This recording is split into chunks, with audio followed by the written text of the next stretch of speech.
Happy Friday, guys, and welcome into your go-to spot for sports betting information, picks, analysis, and of course, a great time always as well here on the show. I am Andrew McGinnis. I have Steve Merrill with me, and to the surprise of nobody, I am filling in for the Prez. Prez will be back on Monday. He did too many shows this week, Steve. He had to take a break, go out to the cottage and, reevaluate, and he'll be back on Monday. But tell us who's on today and what they're going to be talking about.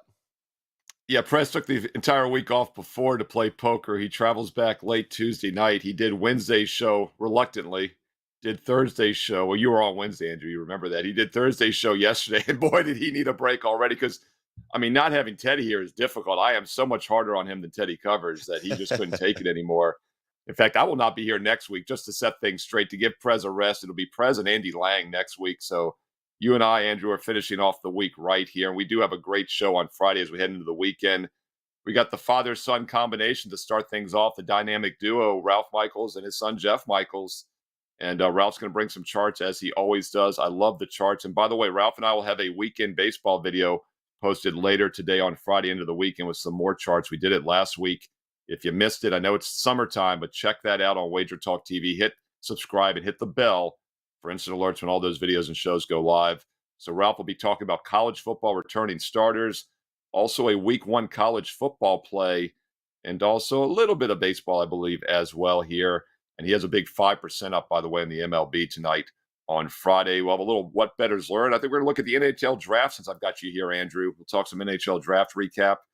Jeff Michaels follows in with an MLB game and also college football Heisman Trophy futures. We haven't talked those yet this year. So looking forward to hearing from Jeff Michaels. Little BS segment. Good question from A-Rob, not A-Rod, A-Rob. We're going to talk about where we think the betting market's going to be 5 years from now. And, Andrew, you and I have started at many different times in our career. In fact, I've been handicapping as a professional longer than you've been born. So you and I have seen two different aspects of this industry. So I thought this would be a fun question to talk about with you instead of the Prez. And then we'll finish off with Arthur DiCesare. And what a great segue, right? We could ask Arthur the same question as he is risk supervisor at the Westgate Superbook in Nevada. So looking forward to having Art Dice 21 on Twitter on as well. So great show on Friday, Andrew. Looking forward to it. Lots of great things to discuss. And I love the football talk. The early football talk is great. The live chat is bumping. We appreciate all of you guys for being here on a Friday with us. Let's bring him in. Ralph Michaels. Ralph, I'm super excited for this because you have a chart, and I learn every single time. We got the pen there. And college football, it does not feel like it's too far away anymore. Everyone's talking about it. Everyone's doing their prep and their research. And I know you are going to get us ready for the season, and you have a chart for us to start things off. What do you have for us, Ralph? Well, spring football's over. The guides are all out, the preseason guides. And I'll tell you what, thanks to the help of my son, this will be the best college football guide we put out. You're going to see a sample page when I talk about the Cal Bears and North Texas. But first, everyone gets excited about returning starters. And I understand it's such an important category. So I did the most and fewest returning starters this year, but I want to just reference a few things. The game has completely changed with the transfer portal. Obviously everyone is familiar with the transfer portal now, thanks to Deion Sanders and the Colorado Buffaloes. Colorado returns 3 starters. Those are numbers unheard of in the modern day game of college football because of the number of returning starters. So let's see the chart with the top and the bottom. And there's a few things I want you to look for. Number one, to me, you see I add the offensive linemen into the other chart. Dan, if we could get the other chart with the returning starters. There we go. So there's the returning starters from 2023. On the left are the most. You see South Alabama has 18, 3 teams have 17, and then a slew of teams have 16. Number one, I want to make you aware which has quarterbacks back. And on the far right column, the offensive line. To me, that is the most overlooked analysis when you're breaking down a team. If you have a cohesive offensive line, it makes your quarterback so much better. It makes your running game so much better. On the right-hand side, the returning starters, Colorado with 3, Kent State with 5, Cincinnati, Stanford, and UAB with 6, And take a look, Kent State, UAB, Texas State, all with 0 returning starters. So all of this will be available on the Wager Talk free college football guide. I have what percentage of teams started underclassmen last year. That's an important building block. Returning starters, percentage of returning lettermen. I have the 247 recruiting ranks, the 247 transfer ranks, my schedule with my power ratings for every game, the college football schedule, and we'll see more. But a couple things I want to mention. If you're a team that returns 16 or 18 starters and you were a crappy team, guess what? You're returning 16 or 18 crappy starters. Plus, with the transfer portal, you may bring in 2, 3, or 4 starters now, which is a huge upgrade to your team. So, yes, returning starters means a lot less than it did 3, 4, 5 years ago, but it's still something you want to start your handicapping for each team for this 2023 college football season. Yeah, Ralph, you kind of touched upon what my follow-up was. It's a different era of college football than when you and I started in the 90s before your son or Andrew McGinnis were even born. We looked at returning starters a lot back then, obviously. But the transfer portal has changed everything in college basketball as well. I was at the William & Mary basketball camp this week here, and half the players are new. And, they were one of the worst college basketball teams. Still, half their guys are gone, half of them are new. So how do you use this? I mean, obviously it's not as important with the transfer portal. And of course, for those that don't know, back in the day, up until COVID, basically, you had to sit out a year if you transferred from a 1A school to another 1A school. So it discouraged people from doing it. Now you can play right away. And then, of course, also grad transfers is a huge thing in basketball and football. They can transfer to a school. I don't know if the rules changed. A couple of years ago, the rules, if they didn't have that program at your school and you still had scholarship remaining, that's how Russell Wilson went from NC State to Wisconsin for a year and then went to the NFL. So, I mean, how do you look at this? I love what you said about offensive line. Obviously, quarterback is something we always look at. But how much has this changed for you in the last couple of years based on what you used the past 20 plus years? Well, there's a couple of very good sites that have returning production. To me, that's more important, Steve. Let me give you an example. You used to play 11 games, have a bowl game, it was 12 games. So most people said if a guy started 6 games, he was a starter. But let me give you an example of a team that may now plays 15 games like Georgia. If you have 4 receivers that started 6 games each, you could have 5 receivers that started 6 games each. You can't return 5 wide receiver starters. So one thing I look at when I break out these records, let's say you have 5 guys that started 6 games each, and you lost one guy who started all 12, and you lost a guy who was a returning starter who was your leading receiver. To me, that is a mandatory -2 receivers. No matter what experience you have back, you lost 2 returning starters. So I do think these numbers are much more accurate than anyone out there because it's a legitimate based on what you lost, not what you have back. On the offensive line, you a lot of times have a lot of guys that make 6 starts. Well, you can't have 8 returning starters on your team because it doesn't happen. So I like looking at Connolly's returning production. Phil Steele's magazine has a returning production in there. That to me is a little more important than breaking down the number of returning starters because the numbers are so vague.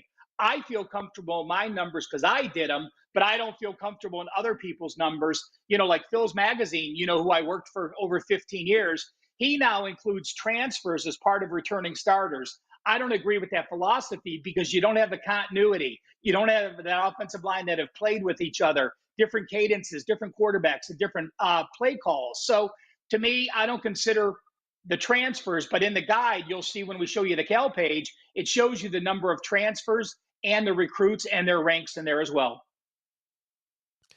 Awesome stuff there, Ralph. Guys, if you are not following Ralph on Twitter, at CalSportsLV, a great follow. And guys, reminder, Ralph has a big 5% MLB play up for tonight. Make sure you head to WagerTalk.com and grab that play. Grab a day pass, 3-day pass going into the weekend. Get all of Ralph's plays. I love that point, though, Ralph, about the familiarity with each team. And I understand that some of these star-studded college teams, they lose players every year, but it is important to have that chemistry. And you see that in college sports every year. And so I think it's important to separate those things and with the information. So I'm certainly with you on that. You have a college football play with California and North Texas you want to give out to us. And I'm curious what you have here at this one, but I want to lead in with a question.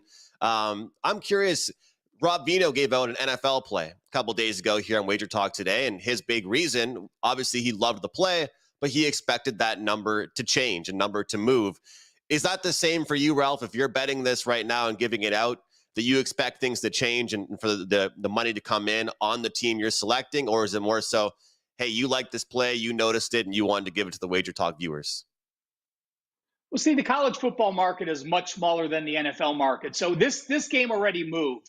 But you can't look at Circa putting out one line in the summer, 3 guys betting into it, moving 2 or 3 points and thinking, oh my God, what a line move. I can't bet into this line move. That's completely different than talking about line moves during the regular season when lines are set. So I am playing into a line move. But again, preseason line moves in college football, it's you make your line. If there's value with that line, I'm going to bet it. I don't care who opened at what.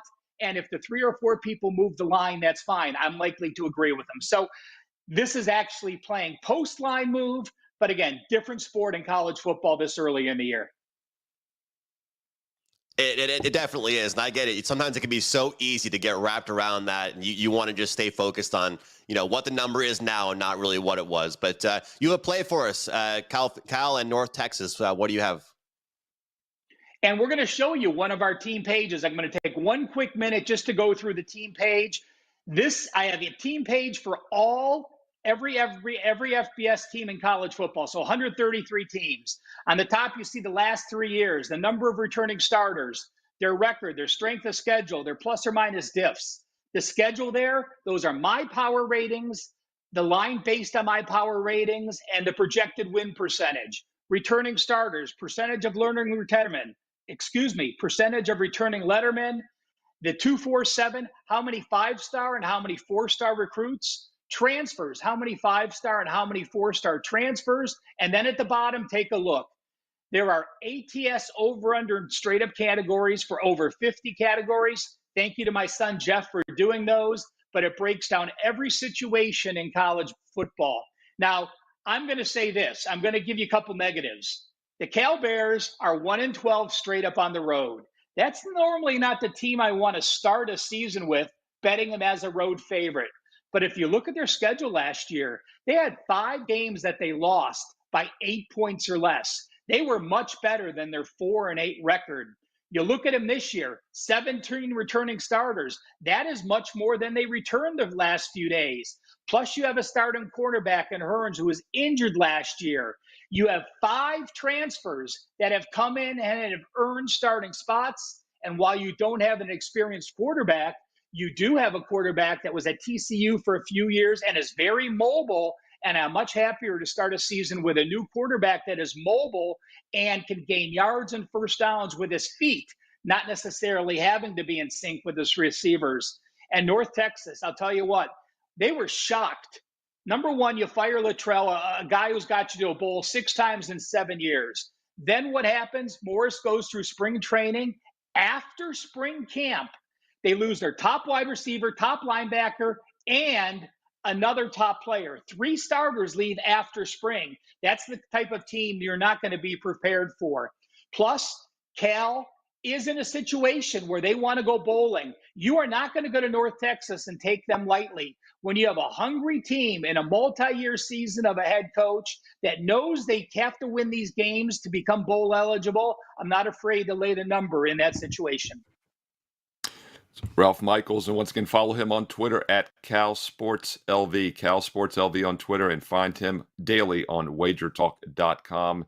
Ralph's got a big 5% MLB best bet, and keep an eye out for more football content throughout the summer. That guide is going to be incredible. You saw just a sample of one of over 130 team pages that you'll have in that college football guide. Ralph, let's talk baseball, though. You've got a big 5%er going tonight. Give me something in the National League that you're looking at. One thing I want to remind people, Andrew said get a 3-day for $59. Andrew, you are so wrong. The 4th of July special started today. 7 days for $69. So you're getting 4 extra days for $10 more. So Actually, Andrew, you're right. Don't spend 69 for 7. Go ahead and spend 59 for 3. The company would appreciate it. So actually, that 4th of July special is on everyone's page right now. I'm going to go with Miami. Listen, Atlanta's the best hitting team. 54 home runs. They're one away from setting a team record. They're 20-4 their last 24 games. I understand they're red hot, but you're getting a Miami team that is actually 8-6 as a dog of 150 or higher in this price range. They've played very well. They're also a team that's playing with incredible confidence. You know, Wendell, their wide receiver, said definitely a confidence level here that we've never seen before off the sweep of Miami. We know we can get the job done. We pass it down from top to bottom. We've done a great job executing of late. Now, the pitching stats are very skewed, and I don't want you to get too crazy when you see Miami as Hoying, who has a 0.8 whip his last 3 starts, and Soroka with a 1.86 whip. It's not quite that big of a difference. Hoying's pitched out of the bullpen. Yes, he's made 2 starts. He's only allowed 3 hits in those 2 starts, so I do have confidence in him. Hoying got blasted earlier this year. He got sent down. He has 2 very good AAA starts, a 1.5 ERA and 2 starts. So I don't know if he's turned the corner or if it's just the level of competition. But in this situation, in the first game of the series, with a team off the sweep at Boston that is actually hitting .295 the last 10 days, they're hitting better than Miami. I think this line is way too high. Color me the Marlins. That's Ralph Michaels, WagerTalk.com. And Ralph, speaking of baseball, give everyone a sneak preview of the weekend video we're doing. Now, we did one last week. I thought it was fantastic. I know it get kind of lost in the summer months. People aren't checking in, but you had 4 charts last weekend. You gave out a Game 2 angle they can use the rest of the year. We're putting together some ideas for the All-Star break in a week or so, maybe a mid-season report. But we're going to knock one out today for the weekend as well. So give everyone a sneak preview of what we might be talking about. I have Game 3 of a series situation, Steve. We Nice. have a day and night record split home and away. From your suggestion, we took at what teams are above 60% at All-Star break or below 40, what they do the second half of the season. And a very surprising one, Steve, what do teams do the first game after the All-Star break? So 4 more charts this week for our MLB Handicapping 2.0. We don't give you best bets. We teach you to become a better MLB handicapper. Great stuff there, Ralph Michaels, Ralph the Pen. And I got to say, I appreciate you sending out some pens to me, Ralph. So, guys, make sure you check out Ralph, his 5% MLB play. He has a father-son special up in the NFL, and it's the last day to get that super early bird special in college football action. Great start to the show here, Steve. Lots more to go, of course. And I want to jump into what did bettors learn?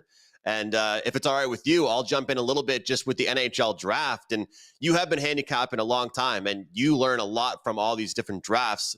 What I wanted to say I learned in the NHL draft compared to a draft like the NFL or NBA even, is that these NHL draft, at the NHL draft, they don't really play right away. So what I learned is that it's not really an immediate impact on the betting odds or on these teams as much as it is for other sports. You look at the NFL, you look at the NBA, there's going to be teams that change the next year. The next season, they filled a gap. They filled a certain position. But for the most part, after picks 1 and 2, even in the NHL draft just a few days ago, a lot of these players are going back to their juniors. They're going back to their development teams. They're going back to Europe, Steve, and they will not be a full-time starter in the National Hockey League for 2, maybe 3 years. And there is a Russian prospect, Matvey Michkov. He's expected to be the next Ovechkin, an absolute superstar. But he has a contract already in the Continental Hockey League, the KHL, in Russia, that it goes until 2026. So anybody that was drafting this guy, they knew going in that they will not see him play an NHL game for their team for a handful of years. So what did I learn this week? Well, you guys know me. I talk NHL. I love hockey. What I learned is, for the most part, the NHL draft doesn't really affect the betting marketplace and these teams right away. It more so affects them down the road in a few years, Steve.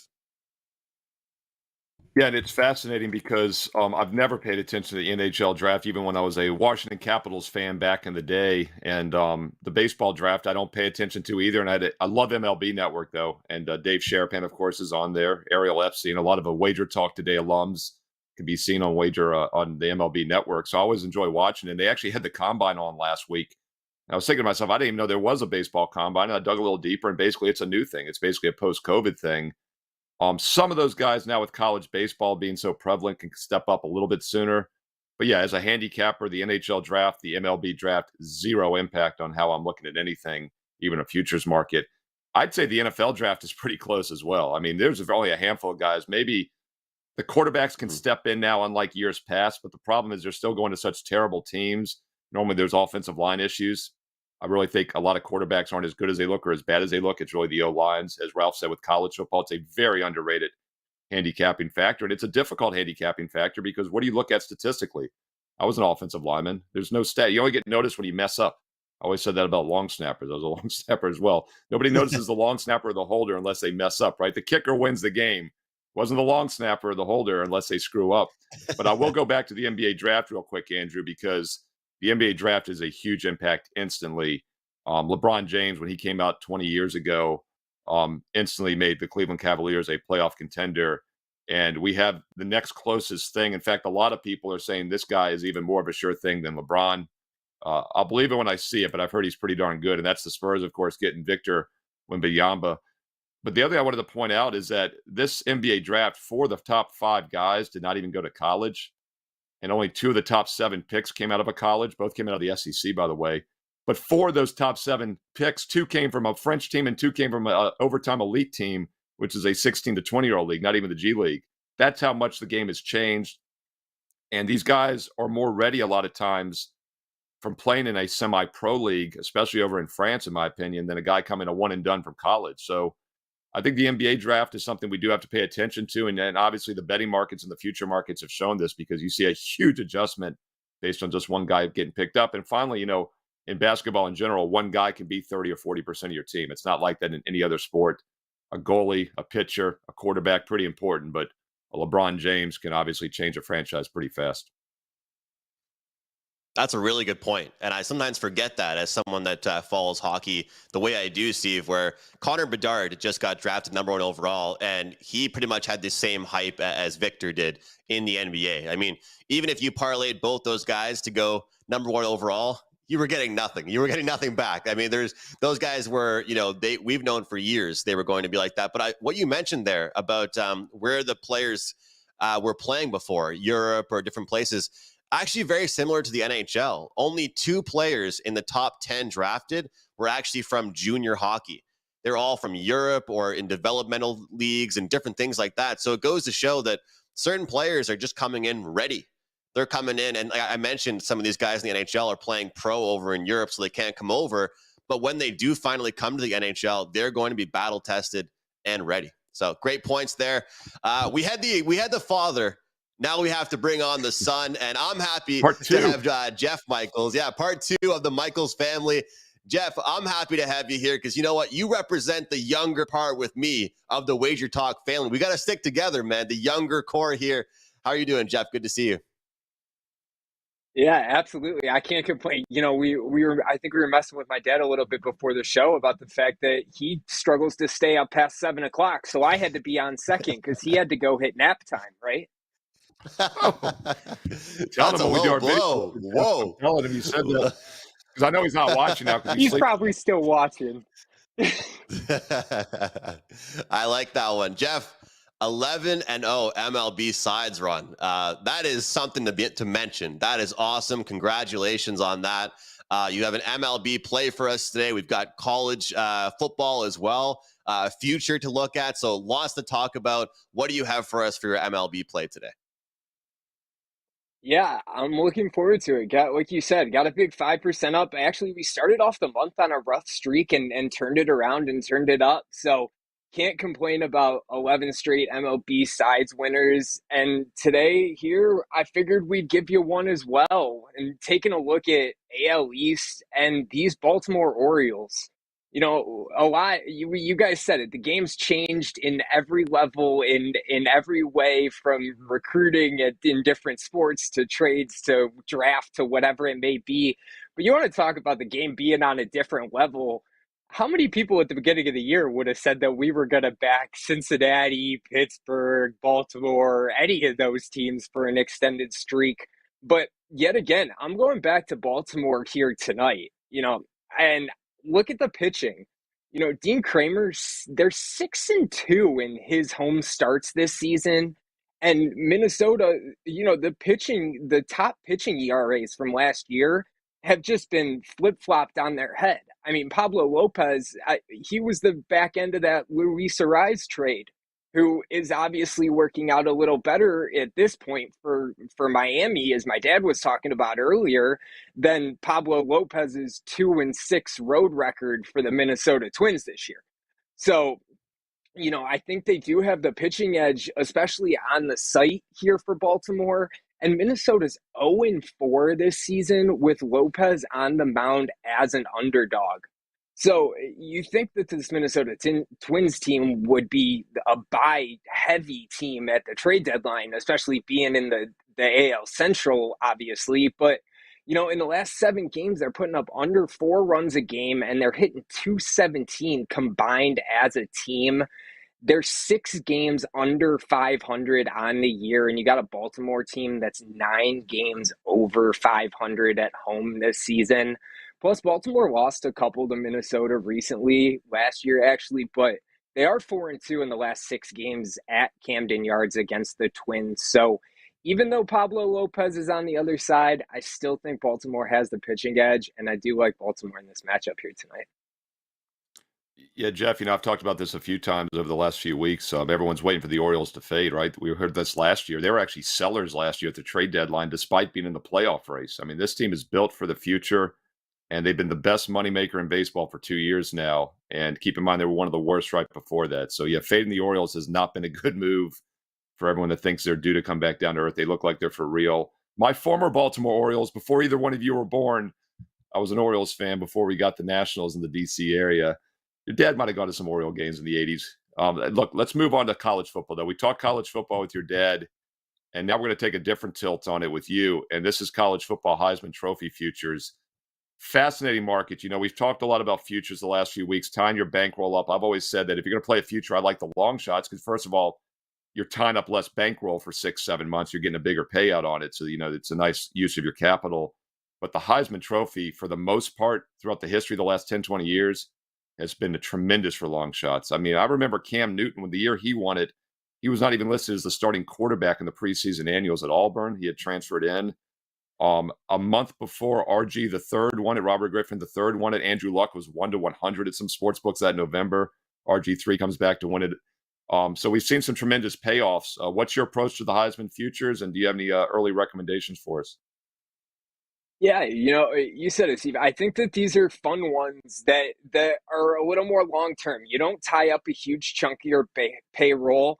And I got 4 names that I'm going to give you, but I'm really talking, if you're going out and betting them, I'm talking maybe 2-3 units split amongst these 4 guys. It is a little more exciting. You are betting on these long shots, but they're not going to make you rich. And before I give you those 4 names, I wanted to go through my process a little bit. And, Dan, I did we can throw this up here. These are some of the top guys. So the top 10, JJ McCarthy and up, are actually the top 10 guys currently on DraftKings through the odds. Little sneak peek there at a name that I'm going to give you there. And the bottom 4 guys are the top odds at the non-quarterback positions. But, I looked through this list and I really started looking at the situation. Are these guys going to be the starters? And at this early point, it's hard for me to bet, when you got 2 players at the same position on the same team in these DraftKings odds. There's 8 disputed, as I call them, positions. There's 3 Alabama quarterbacks in the odds, 2 Georgia quarterbacks, 2 Ohio State quarterbacks, 2 LSU, Texas, UCLA, Washington quarterbacks, and 2 Michigan running backs.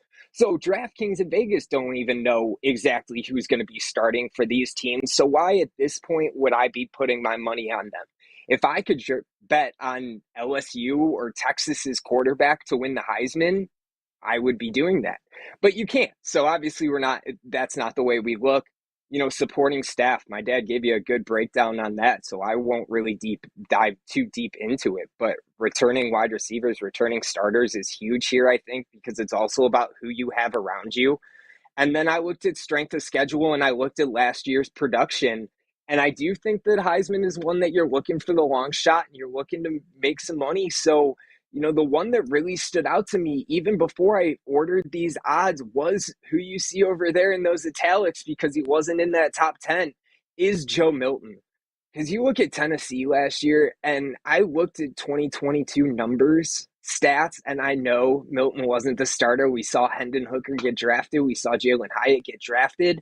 But hey, a 10-0 touchdown to interception ratio in any amount of time in the SEC is impressive to me. You saw him in a limited amount of experience, but in a game or two that actually mattered, threw 10 touchdowns to 0 interceptions there. So I really do like Milton here as a potential long shot, but I think that those 2 Pac-12 guys in the top 10 at quarterback, funny enough, similar last names, Penix and Nix, are 2 explosive options to be looking at. They have 2 of the best wide receiver cores in the conference and in the country. And if you want to look at, who is more of a favorite at this point, I do think Travis there for Florida State is somebody to keep an eye on. And LSU obviously is in consideration once they officially announce the starting quarterback. So, Travis would be my 4th. Milton's my long shot, but I do like those 2 Pac-12 guys too. Penix and Nix would be the 4 names that I would throw out for you guys, Heisman long shots. Great info here, Jeff Michaels, WagerTalk.com. And I have to ask just one small question. And my question really is that you have all these guys you're talking about, a few guys you're interested in betting on. Do you ever look in season, Jeff, at betting these as well? Waiting to see a couple things first, a few weeks in, or, closer to when the trophy would be handed out? Or do you lock in a few right now and then just ride with those guys until the end? I will. I think that even on here, I'll probably come back and talk one more time before closer to the season. I do like final depth charts. There were a couple interesting things that I saw, back to 2004 outside since Reggie Bush. There hasn't been a non-quarterback from outside of Alabama. But the one that stood out to me since 2013, every single Heisman has come from a preseason top 20 out of the AP. So I do like to see those AP rankings too, see where these teams start, because it is a lot about supporting staff. So I don't do a whole lot in season because I do think that you get those 2 or 3 favorites and you're not looking for as much as the long shot, and you are kind of tying up your money when you're betting between 3 or 4 guys. I do think that there's a little more value to be had here, so I do stick with them. But I will touch one more time, closer to trophy day, just not, super late into the season, I would say, in my opinion, at least. Yeah, and Jeff, I talk about how we do see long shots pop up, so you definitely can't be afraid to take a flyer on some of those long shots because it's happened quite often. But you have to look, basically, just for those out there that are new to this, you have to look at quarterbacks or running backs. 14 of the last 17 have been a quarterback. The other 3 have been running backs. In fact, you got to go back to 1991 when Desmond Howard, as a wide receiver / punt return, and you can make an argument he won it more because he ran the punt back than being a wide receiver. That's when he struck the Heisman pose, for those that have ever seen it. And of course, a wide receiver, it's just like Super Bowl MVP. It's very tough for them to win it without the quarterback having a huge season. So quarterback's the way to go, but the odds reflect that, obviously. But running backs can sneak in there as well sometimes. So something really interesting to talk about. We'll circle back around as we get closer to the season, and even in season, because these odds can change quite a bit a month or 2 into the season. Jeff, baseball season's here, though. What you got going on for Friday at WagerTalk.com? Yes, yeah, I got one last interesting thing that I found that goes right along with what you said. Five Yep. straight Heisman winners were responsible for less than 30 touchdowns the season prior. So they Oh, weren't exploding the season before, and that's responsible for. So a quarterback that's throwing and rushing in with their feet. That's a running back that caught and or Devontae Smith catching and rushing. So it is all responsible touchdowns. Yeah, 5 straight were responsible for under 30 touchdowns the year before. But I yeah, and do have a Jeff, real quick, 5% MLB. real Yeah, quick go though, ahead. before you promo, Go ahead. I'm looking right now at the past list. You got to go back to 2006, 2007 on. There's only been 2 seniors, I believe, if I'm not mistaken, that have won the Heisman since 2007. So that goes to exactly what you're talking about. You can't be afraid to find a sophomore or junior that hasn't played a lot, because they basically have won the award every year, but twice over the last 2 decades. So yeah, interesting stuff there. Part We'll of the definitely reason talk more you'll about it. know. But what you got going on Friday night there at Wager Talk? Yeah, we're going for 12 straight MLB sides winners tonight. And tonight it's a big 5% one, too. I found a play on the MLB card that I really did like up there for sale as well.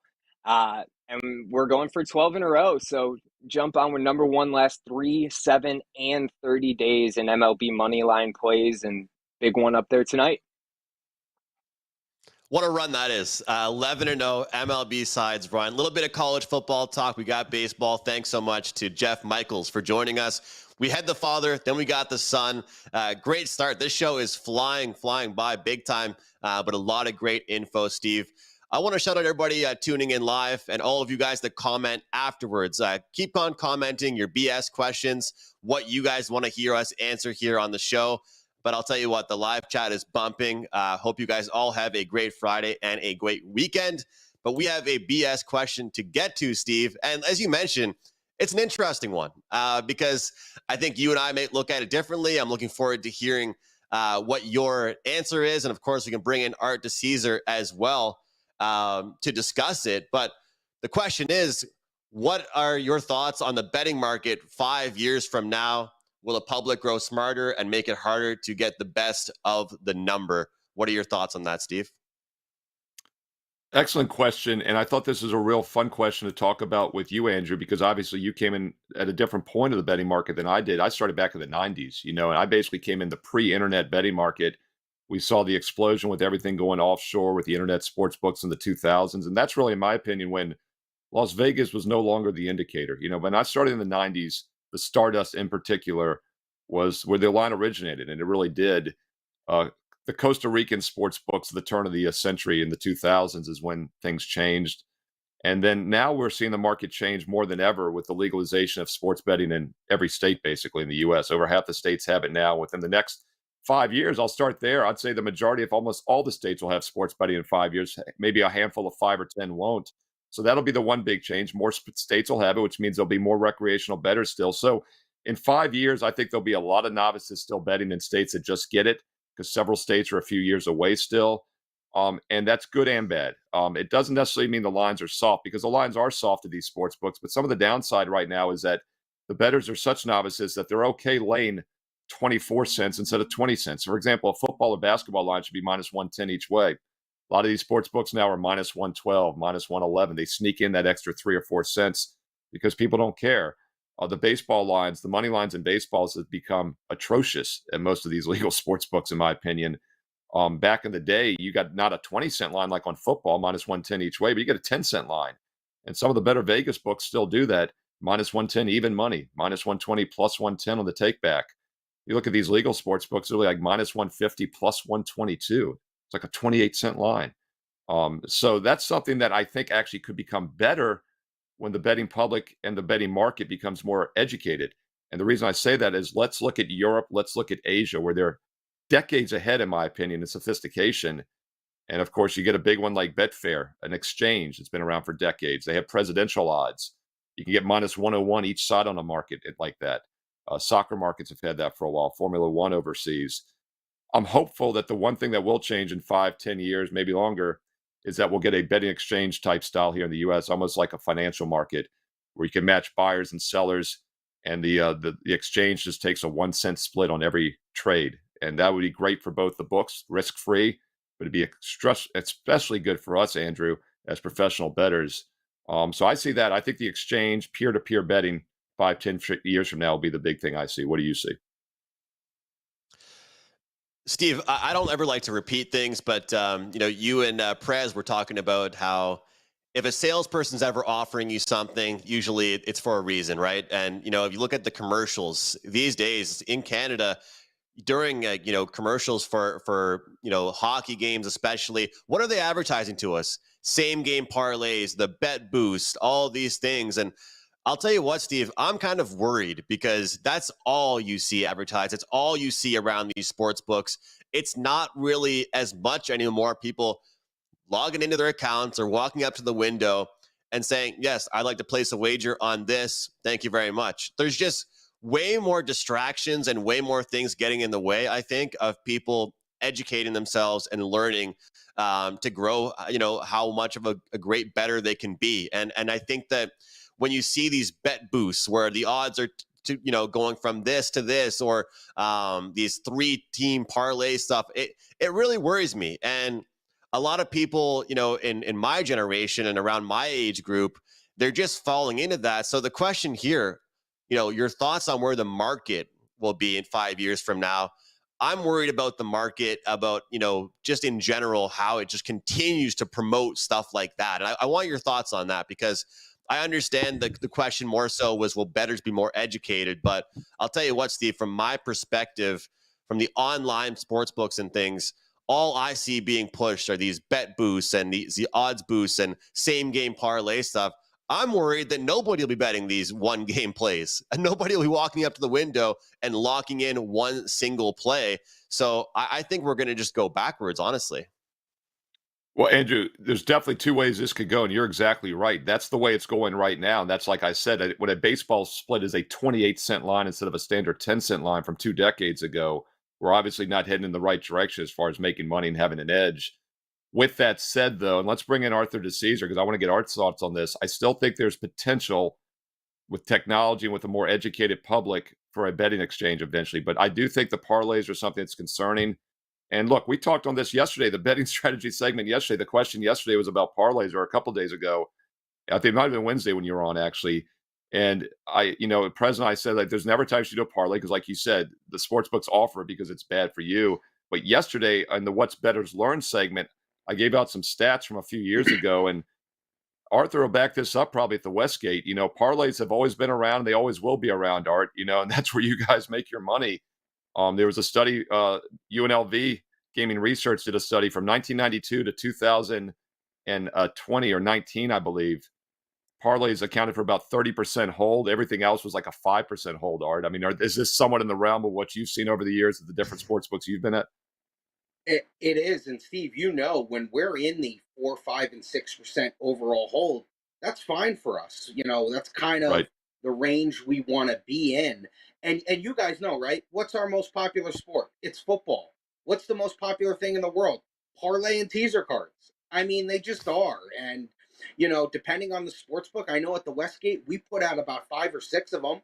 Whether it's a half point one, a super teaser, a big the reverse teasers. We just do so many things because the appetite is there for it. And I'm with Andrew, what he's saying. There's so much of this younger crowd that's now getting into it, and everything that is being advertised is same game parlay and boost and bonuses and all those type of things. The younger generation, I have a brother 10 years younger than me. Him and his crowd, they don't want to come up and bet a side or a total. They want to bet same game parlays, and they want to bet props. They're so into the prop market. Like, they love the props. I mean, like I said, I'm 10 years older than them. The only time I really bet props is the Super Bowl. I don't really get into the props on a daily kind of event for me. So you do see a lot of things changing. I know for us, our big thing is obviously, our home base is Nevada, but we've gotten into 7 other states. We're probably going to add another 3 before the year's up. And I mean, it's just one of those things where all those places too it's all mobile. You don't have a retail spot. You don't have, your brick and mortar spot where people can go in and watch the game. It's all mobile, and the way you have to market to those people is just way different than when you can bring them into your sports book. Yeah, Arthur, it's such a great point about the props. Something I failed to mention. No question, that has exploded the last couple years. It's almost passed me by as well because you and I are a little more old school as far as when you couldn't get props except for the Super Bowl, right? Not even Yeah. the NFC AFC title game, basically. But the Yep. other thing we failed to mention, and I thought of it as you were saying, mobile, is live betting, and that's the future. Prop betting, but live betting is the future. In-game betting is going to account for maybe. Well, I'll let you answer it. How soon will it account for more than pre-game betting in your volume and your handle? It's going to get there sooner than later. And you're right, Steve. That was one that we failed to mention.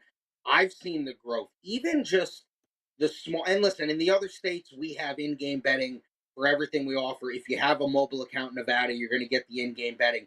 But we've even tried to offer more over the counter for our customers who are in house, whether it's all NBA playoff games, all NHL playoff games, more and more college football games on Saturday and more NFL games on Sunday, not just the standalone primetime games, because there is an appetite for the in-game betting. There's no doubt. In-game betting, nobody likes to bet pregame anymore. No one likes to bet side or totals anymore. All right, they want to make things as complicated as possible, as unique as possible. Bet the props, bet it in-game. It's unbelievable to look at. But Art, we're always so happy to have you. I have to thank you because I think it was like a year and a half ago you came on my podcast that I had just started up. So you're a stand-up guy, and I look forward to getting some good information out of you. Now, MLB. We're kind of at that midway point where you find out the bet on teams, the bet against, where the money's coming in on futures and things. So what are you noticing at this very point in the MLB market? Well, if you look at our futures market, there's a couple of teams that we're trying to avoid, and I don't know if they're surprise teams. I think if you kind of had your pulse on MLB, you thought they would be better. But two teams that are leading right now their divisions, and I'm not going to say the Reds. The Reds are obviously a team that was way down the board, and I don't think a lot of teams or a lot of people saw this. But the Diamondbacks and the Rangers, those are two teams who have had great years and don't look like they're going away anytime soon. And I mean, their odds are incredibly low right now. Diamondbacks 16-1 to win it. Texas is 9-1 to win it all. So, teams like that, we really want to avoid winning the pennant, getting the World Series, and possibly even winning the World Series. But, still the top dogs are getting money, even though they may not have great years going. The Yankees are still taking money. The Astros are still taking money. The Dodgers, who are now plus 750, 15-2.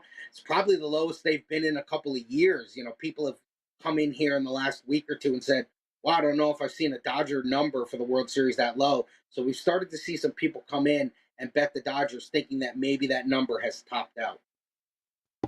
And of course, that's one thing about the walk-in Vegas style book. Still, you get a lot of LA money and a lot of Dodger love. And until you get your Las Vegas Athletics, because I'm sure they'll be getting a ton of future action, unless you give them the no option on those. Maybe the worst team. Yep. Got to put a prop up. Will they be the worst team in the history of baseball? They're right around 121 losses last I checked. 119 is the worst ever. So be interesting to see if you guys can make some odds on that for your future Las Vegas A's. Art, last couple minutes we have you. Any actionable info in baseball for Friday or this weekend? And also, quickly, what you're seeing in the USFL championship game Saturday, July 1st tomorrow. Absolutely, gentlemen. So I got two totals, two sides, and they're actually split as far as public and sharp goes. Your totals, you got Nats at Phillies. We opened overnight at 9. We're now at 9.5 flat. We saw some sharp money come in on the overnight there. Padres at Reds, Reds who I just mentioned. We were at 10.5. Market kind of moved to 11. We saw some public money come in on that over. So that's more public money. The sides, Rays at Mariners. Despite McClanahan pitching, there was some sharp money on Seattle. So we opened the Rays as high as minus 138. We're now down to minus 124. And then the public is on the Giants. There's not much of a move. Giants at Mets. Obviously, the Mets have been bad. But we had the Giants open minus 120 overnight. We're now sitting minus 126. So not an incredible move there, but it is more public money there on the Giants. And then just one series to mention, Astros and Rangers, huge series in the AL West. Rangers are a minus 165 favorite at home. So, I'm sure there will be a lot of action on that series this weekend. And then, yes, Steve, the USFL that you mentioned, the Pittsburgh Maulers, who they're in the championship somehow despite the losing record. Birmingham Stallions, total 45.5. Really no move on the total for us, but we opened the Stallions at 6.5. We were at 7. saw a real sharp player take 7 yesterday. So we're at Birmingham Stallions minus 7.5 for the USFL championship game, which is on Saturday. The USFL, we've got CFL. There's so many football leagues, people talking college football coming up soon. The NFL, everyone's always talking about that. Art DiCesare, Art Dice 21 on Twitter. Superbook, of course, Westgate Superbook, risk supervisor. Is that right, Art? Tell us That's anything right. you have to promote and anything going on right now. For now, he's Well, got a secret promotion, a double secret promotion apparently coming in.